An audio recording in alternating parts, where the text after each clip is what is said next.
యువత దేశ భవిష్యత్తుకు దిశానిర్దేశకులు అనే సంకేతం ఇచ్చారు సిపిఐ జాతీయ నాయకుడు ముప్పాళ్ల నాగేశ్వరరావు. ఈపూరు మండలం ముప్పాళ్ల గ్రామంలో నిర్వహించిన సంక్రాంతి వేడుకల్లో ఆయన పాల్గొని యువతకు ఇన్స్పిరేషన్గా కబడ్డీ పోటీలను వీక్షించారు. ఈ సందర్భంగా గ్రామ ఐక్యతను ప్రశంసిస్తూ క్రీడలు యువతకు క్రమశిక్షణ, నాయకత్వ లక్షణాలు కలిగించడం మాత్రమే కాదు, సమాజాభివృద్ధికి అవకాశం కల్పిస్తాయని గుర్తు చేశారు. దేశ రాజకీయాల్లో యువత గట్టి బలంగా ఉండి సామాజిక మార్పులకు అవసరమైన నేతలను ఎన్నుకోగలరని పేర్కొన్నారు.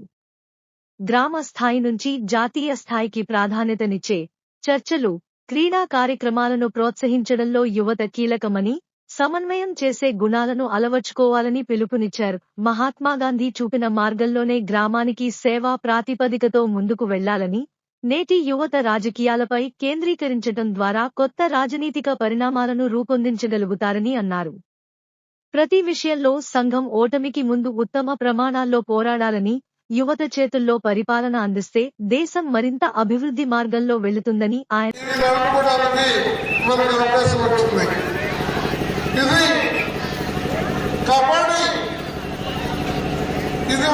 తమిళనాడు నుంచి దక్షిణ భారతదేశంలో ప్రసిద్ధి చెందినటువంటి ఆటగా వచ్చింది.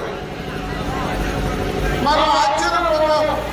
స్వాతంత్రానికి ముందు 1930లోనే భారతదేశంలో కబడ్డీ ఫెడరేషన్ ఏర్పడి అప్పటి నుంచి గ్రామీణ క్రీడని ఆసక్తిగా ప్రజలు ప్రోత్సహిస్తున్నారు. వేలాది మంది యువకులు ఈ ఆటలో మంచి నైపుణ్యాన్ని సంపాదించుకుంటున్నారు. 1990లో ఆసియా క్రీడల్లో మొట్టమొదటిసారి చైనా రాజధాని బీజింగ్ లో కబడ్డీని ఒక అంతర్జాతీయ క్రీడగా ప్రవేశపెట్టారు. 90 నుండి ఇప్పుడు జరిగిన వాటిల్లో భారతదేశం 7 సార్లు ప్రథమ బహుమతిని పొందగలిగినటువంటి చరిత్ర కబడ్డీకి ఉంది. మరి ఇక్కడ ఉన్నటువంటి మన యూత్ ఎన్ని టీంలు, 20 టీములు తన 2 రాష్ట్రాలు ఎవరు ఫైనల్ విజయం సాధించినా ఇందులో పాల్గొన్న ప్రతి ఒక్కరూ ఆ విజయాన్ని సొంతం చేసుకుని భవిష్యత్తులో మరింత రాణించడానికి ప్రయత్నం చేయాలి. మరి ఈ ముప్పాళ్ళకి మా ఇంటి పేరుతో ఊళ్ళు ఎక్కువ ఉంటాయి. దాంతో పక్కన ఉన్నటువంటి ఆడపల్లి కలిసి ఆడపల్లి ముప్పాళ్ళగా ఇది ప్రసిద్ధి చెందింది.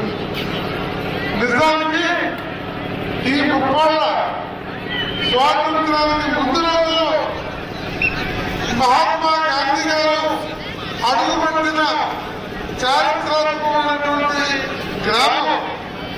అలాంటి గ్రామంలో 34 సంవత్సరాలుగా ఇలా పెరుగుతూ ఆనాటి నుండి ఈనాటి వరకు క్రమం తప్పకుండా ప్రోత్సహిస్తున్న పెద్దలకి, గొడవ లేకుండా నిర్వహించగలుగుతున్నటువంటి మన ఈ గ్రామ కమిటీకి, అలాగే వీటిని చాలా జాగ్రత్తగా న్యాయం ఏదైతే అదే ఇక్కడ జరుగుతుంది తప్ప పొరపచ్చులు ఉండవు, ఎవరికి ఫేవర్ చేయడం ఉండదు అనే పద్ధతుల్లో రిఫరెన్స్ కూడా బయట నుండి పిలిచి సత్యం వాస్తవం ఏదైతే అడ్డే ఉండేటట్టుగా ఆ నైపుణ్యాన్ని మరి మన రామారావు గారు మిగిలినటువంటి